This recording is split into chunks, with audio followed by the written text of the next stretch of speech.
Today I'd like to talk about identity and purpose.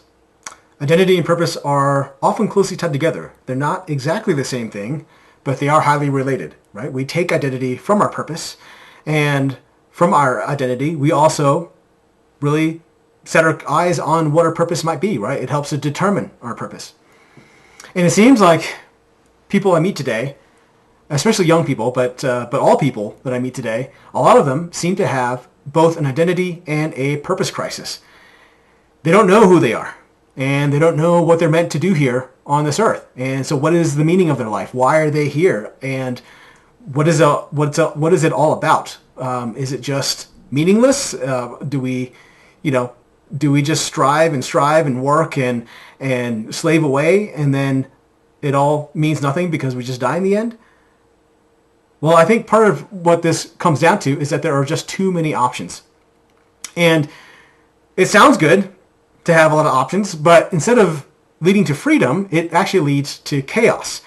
It is, to be blunt, just overwhelming to have to define each and every little aspect of yourself. And now I will acknowledge that there are some or even many parts of our identity that we can freely choose, right?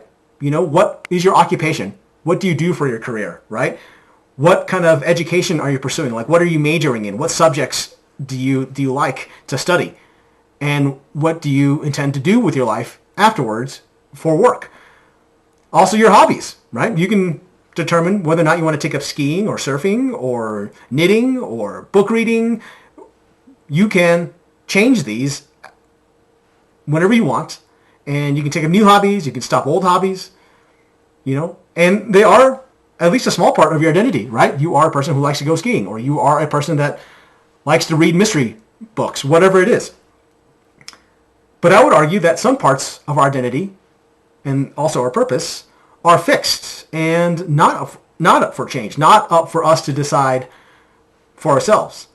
Some of the more obvious ones might be, for example, your ethnicity and nationality. I am an Asian American. I did not choose to be Asian, and I didn't choose to be an American, but I am an Asian that was born in America and grew up in America, so I am Asian American. I don't get to change that. I don't get to choose that. Also, your family of origin. Did you have a lot of brothers and sisters? Were you an only child? Did you have really loving and wonderful parents? Did you have, unfortunately, not so good parents? Maybe abusive parents? Maybe even, didn't even know your biological parents? You don't get to choose that. That is part of who you are, and if it's good, you can revel in that. You can honor that. You can treasure that. If it was bad, there's healing for that in Jesus, right? And if you do pursue that healing, if you accept His healing, then you will actually come out stronger for it. I really do believe that. Well, so the popular belief today, though, is that everything is your choice, right? Including things that were considered very fixed and not unchangeable and not up for choice just maybe even a decade ago. Your biological sex, your gender identity, your sexuality, even your species, right? There are people today that don't want to be human. They would rather be a cat or a dog or some sort of animal. Maybe, I think I've even heard people talk about plants and bugs and insects. And some of them go through steps to actually get surgeries, to modify their bodies, to try and appear more and more like what they want to be rather than what they actually are. And they're fighting against God's design. They're fighting against reality. And I don't say that out of hate. I actually say that out of compassion. I want you to know that God created you the way that you are because He loves you. Psalm 139, verses 13 through 18 specifically, David is talking about how he was fearfully and wonderfully made. He's talking about how God knew him before he was even born, and how God loves him, and how God thinks about him. Positive thoughts, wonderful, joyous, loving thoughts about him all the day long, and more thoughts than we can number, right? God knows you inside and out. He's the one that created you. He's the one that designed you. He's the one that engineered you. He wants you to live the most satisfying and joyous life possible. But in order to do that, you need to live according to His design for you.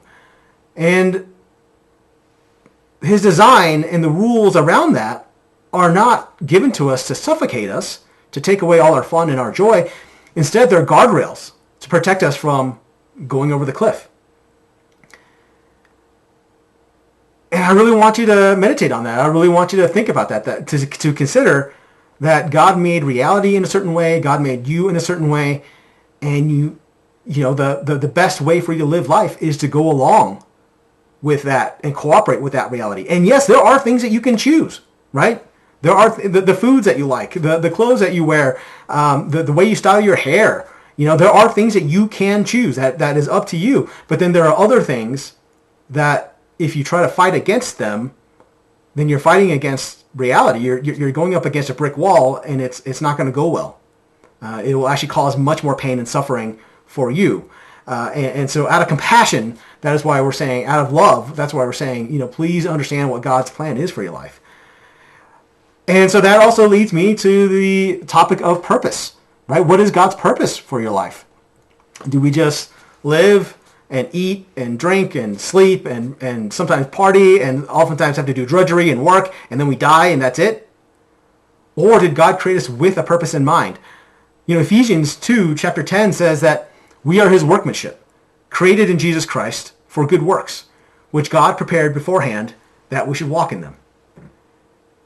And a lot of times when we talk about purpose, at least in the American context, we often equate it with a career. And that can be overwhelming. I remember as a kid, as early as middle school, people started to ask me what I wanted to do with my life, and then especially in high school and the later years of high school, like, well, what do you want to major in college? And then in college, starting with one major and then changing halfway through to a different major and still not being sure, is this really what I want to do? And I'm feeling like I'm picking a path for the rest of my life, and yet I don't know what I want from the rest of my life. And it's overwhelming. Let me just say, we overthink it, we over-dramatize it. We can kind of take a deep breath and calm down about it. It's not that big of a deal. People change careers all the time. People make changes, midlife all the time. It's okay. You don't have to pick something for the next 50, 60, 70 years. You just need to think about what you want to do and what you have the gifts to do. But I'm getting a little bit ahead of myself. Purpose may include careers, but careers are only a small part of our purpose. God has a purpose that is much larger than just what you do every day and how you make money. First and foremost, following, obeying, and honoring Christ, that is your purpose. Well, how do we do that? Well, the Bible tells us to love God and to love our neighbors, right? To love God with all our hearts, souls, and minds, and strength, to love our neighbors as ourselves. And then beyond that, you read and study the Bible so that you can learn more about God, we can learn more about Christ, and you pray. You talk to God. You commune with him. You have a relationship with him. And you have a relationship with the people around you. That, overarchingly, is our purpose. And then I would say the vast majority of us are also called to marriage and starting families with the opposite sex, with someone from the opposite sex, right? To have children, to be a husband or a wife, to be a father or a mother. This will give you more purpose, more meaning, and more identity than you can possibly believe. And yes, it's hard, it's difficult. It'll also give you much more frustrations than you can possibly believe. But the blessings of it, the joy of it, are so beyond measure and worth it.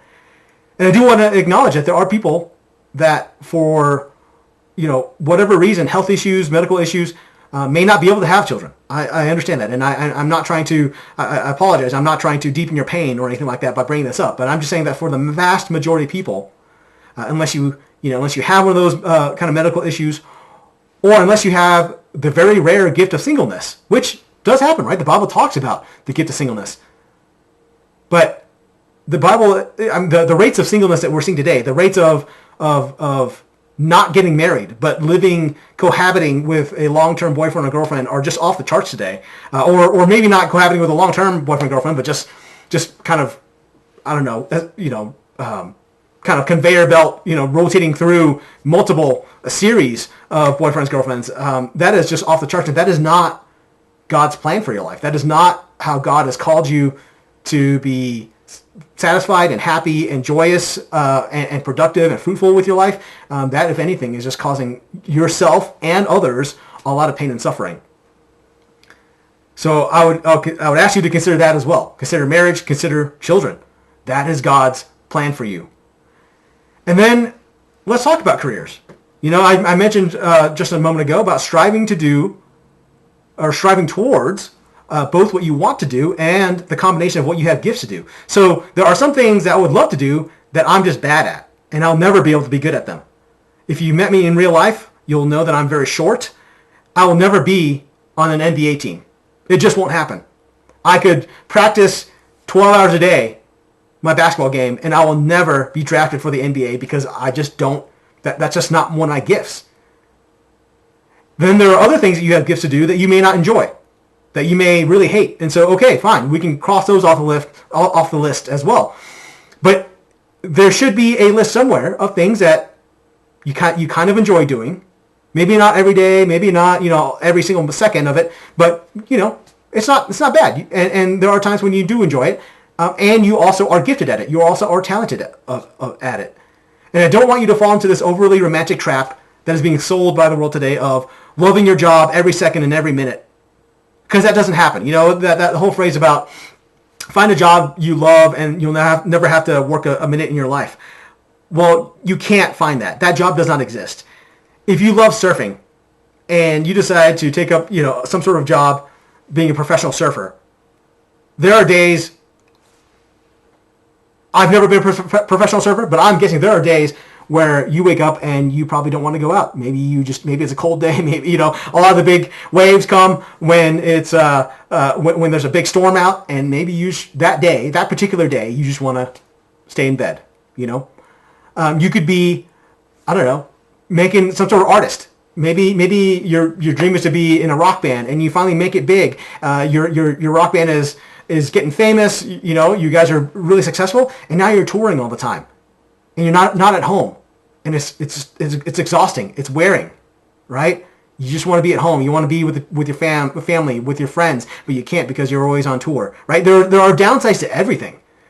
You could have a job that is being like the professional taste tester for, I don't know, a cookie factory, right? Or some sort of gourmet cake shop. Your job is just to come in and eat cake all day long. And there will be days when you don't want to do that. So this notion that you're going to find some perfect job where you're always going to be excited, you're always going to be like, oh, this is so awesome. That job does not exist. But what you do is you find a job that you can tolerate. You find a job that hopefully, in the main, you have more happy days than bad days, right? And you can take pride in what you're doing. It honors God. It's not immoral, right? And you're decent at it. That's what you do. And you honor God at that job, right? You honor God. You live a life of integrity. You show your coworkers and the people around you what it means to be a good worker, to provide for your family, and to be an upstanding member of your community, a godly member of your community. And Colossians 3:23 through 24 tells us, whatever you do, work heartily as for the Lord and not for men, knowing that from the Lord you will receive the inheritance as a reward. You are serving the Lord Christ.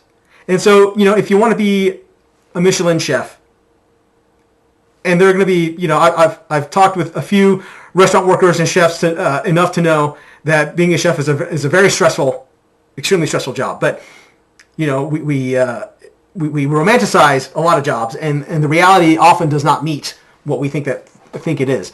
But if you want to be a chef, let's say, just for example, and the only job you can find is janitorial work or is on the construction site, which is very far removed from cooking and creating fine dining and cuisine, well then work heartily. Do a really good job as that janitor. Do a really good job as that construction worker while still pursuing that dream of being a chef, right? You can do that.